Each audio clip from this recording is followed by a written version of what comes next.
ایک لمبے عرصے سے پاکستان میں قید بھارتی جاسوس کلبھشن یادیو بارے بنائی جانے والی ڈھائی چال نامی فلم تیار ہو گئی ہے، جسے 27 جون 2022 کو پاکستانی سینماؤں میں ریلیز کر دیا جائے گا۔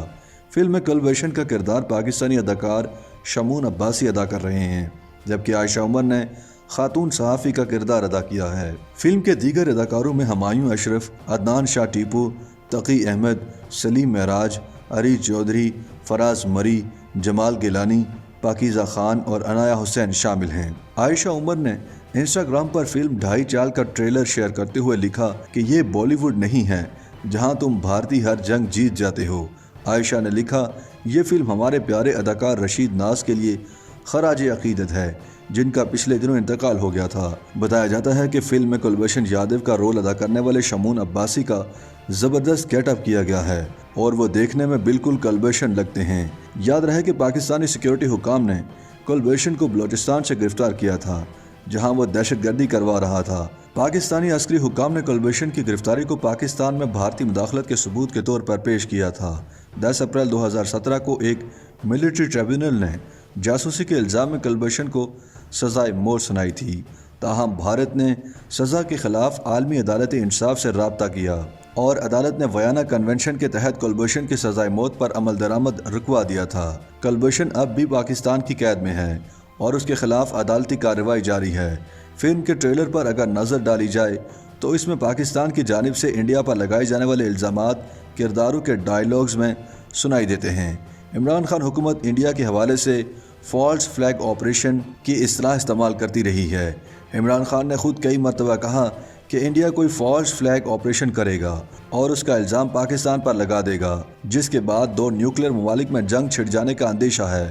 فلم کے ٹریلر میں ایک کردار پاکستان کے حکومتی موقف کے عین مطابق ایک جملہ کہتا ہے کہ شروع سے بھارت کا طریقہ یہی رہا ہے کہ وہ اپنے شہریوں پر دہشت گرد حملے کرواتا ہے اور پھر ان کا الزام پاکستان پر لگا دیتا ہے۔ پھر بتایا جاتا ہے کہ بھارت نے دسمبر 2001 میں نئی دلی میں پارلیمنٹ پر حملہ کروایا، 2008 میں ممبئی میں، پھر 2016 میں اڑی میں، اس کے بعد بھارت نے جنوری 2016 میں پٹھان کوٹ پر حملہ کیا اور فروری 2019 میں پلوامہ والا حملہ بھی خود کروایا، جس کا الزام پاکستان پر لگا دیا۔ فروری 2019 میں پلوامہ میں 40 انڈین فوجیوں کی ہلاکت کے بعد بھی انڈیا نے اس حملے کا ذمہ دار مولانا مسعود اظہر کی تنظیم جیش محمد کو ٹھہرایا تھا، جس کے کچھ ہی دن بعد دونوں ممالک جنگ کے دہانے پر آ گئے تھے۔ 26 فروری 2019 کو انڈین طیارے پاکستان کی حدود میں داخل ہو گئے اور انڈین حکومت نے دعویٰ کیا کہ ان کی ایئر فورس نے شدت پسندوں کے ٹھکانوں کو نشانہ بنایا۔ بھارتی طیاروں کے پاکستان میں داخل ہونے کے اگلے ہی روز کشمیر کی فضائی حدود میں دونوں ممالک کے جنگی طیاروں کے درمیان ایک جھڑپ ہوئی تھی، جس میں پاکستان نے 2 انڈین طیارے مار گرائے تھے اور ایک انڈین پائلٹ ابھینندن وردھمان کو گرفتار کیا گیا تھا۔ تاہم وزیر اعظم عمران خان نے انڈین پائلٹ ابھینندن کو 1 مارچ 2019 میں واہگہ بارڈر پر انڈین حکام کے حوالے کر دیا تھا۔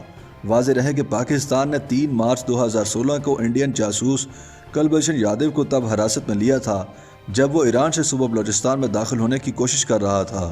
تاہم اب دیکھنا یہ ہے کہ بھارتی جاسوس بارے بنائی گئی پاکستانی فلم کتنا بزنس کرتی ہے۔ YouTube پر گوگلی نیوز دیکھنے کے لیے youtube.com کی سرچ بار میں googly news T V type کریں۔ گوگلی نیوز کے پیج پر سرخ رنگ کے سبسکرپشن والے بٹن پر کلک کرنا نہ بھولیے۔ YouTube پیج پر اپلوڈ ہونے والی ویڈیوز سے باخبر رہنے کے لیے بیل آئیکن پر کلک کیجیے۔ آپ کو ہر نئی ویڈیو کے بارے میں نوٹیفیکیشن موصول ہو جائے گا۔